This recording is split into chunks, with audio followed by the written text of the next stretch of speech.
గురుగారు, నవదుర్గ రూపాలలో మొదటి రూపం శైలపుత్రి రూపం. పార్వతీదేవికి శైలపుత్రి అనే నామం ఎలా వచ్చింది? మంచి ప్రశ్న అడిగారమ్మా. ఇప్పటిదాకా మనం బాలా త్రిపుర సుందరీదేవి గురించి చెప్పుకున్నాం. ఈ బాలా త్రిపుర సుందరి ప్రథమాంచ శైలపుత్రి, శ్రీశైల క్షేత్రంలో ఇలాంటి వాటిల్లో మొట్టమొదటి రోజు శైలపుత్రి అవతారంతో పూజ చేస్తారు అమ్మవారిని. శైలపుత్రి అన్నా బాలా త్రిపుర సుందరి అన్నా ఒకటే, అమ్మవారే, కాకపోతే పేరు మారు. శైలపుత్రి, శైల అంటే కొండ, కొండకి సంబంధించినటువంటి కూతురు. ఏ కొండ? హిమవంతుడు.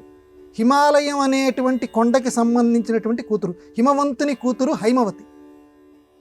చల్లని కొండ, అక్కడ మనం ప్రధానంగా గమనించవలసింది ఏంటంటే చల్లని కొండ, చల్లదనాన్ని ఇచ్చేటువంటి హిమాలయం యొక్క కూతురుట.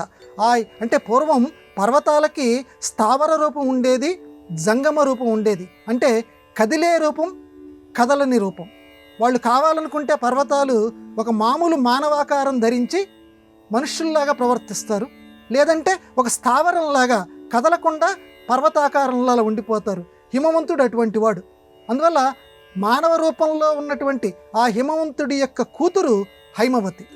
కాబట్టి ఈ అమ్మాయికి మనకి ఈనాటి ఆధునిక వాతావరణంలో చెప్పినట్టుగా కూడా ఎంత చేసినా సరే ఆడపిల్లకి పుట్టింటి మీద కొంచెం మమకారం ఉంటుంది.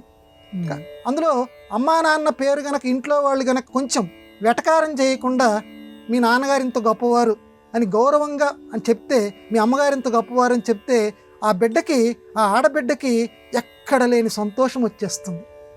ఆ రకంగానే శైలపుత్రి అంటే పార్వతి అమ్మవారికి అంత ఆనందం అంట. మన రామచంద్రుల వారికి దాశరథి అంటే ఎంత ఆనందమో, దశరథుని కుమారుడా అంటే ఎంత ఆనందిస్తాడో రామ అన్న కూడా అంత ఆనందించట. దశరథుని కుమారుడా అంటే చాలా ఆనందిస్తట. అందుకే రామదాసుల వారు దాశరథి కరుణాపయోనిధి అన్నాడు. ఓ రామా కరుణాపయోనిధి అల్లా. ఆ రకంగానే ప్రథమంచ శైలపుత్రి, శైలపుత్రి హిమవంతుని కూతురా, ఓ చల్లని కొండకి సంబంధించినటువంటి కూతురా, ఓ పార్వతీదేవి చల్లగా చూడమ్మా మమ్మల్ని. ఎంత అర్థం వచ్చే పెట్టారమ్మా. ఎందుకంటే నువ్వు చల్లటి కొండకి సంబంధించినటువంటి దానివి, మా జీవితాలని కూడా నువ్వు చల్లగా చూడు.